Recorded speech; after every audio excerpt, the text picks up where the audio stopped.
Afg'onistonda 1 kilo go'sht narxi necha pul? Hozir bilib olamiz. Assalomu alaykum. Ingomi. Hozir qo'ying videoga. Oo. 1 kilo qancha so'm?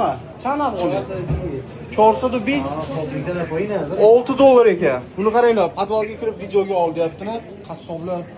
Oho, mana. Assalomu alaykum. Assalomu alaykum. Ha, go'shtlarni chiroyli qilib maydalab akalarimiz tayyorlashyapti. 6 dollar ekan bir kilosi. So'mda narxi taxminan 72 ming so'm atrofida. Zo'r, qoyil. Go'shtni qaranglar qanaqa. In baroy kabobmi? Doshi. In kabobmi? Doshi. Tafsiga uchun. Ha, mana. Kabob shishadi. Tashakkuri ziyod. Panel flaklo.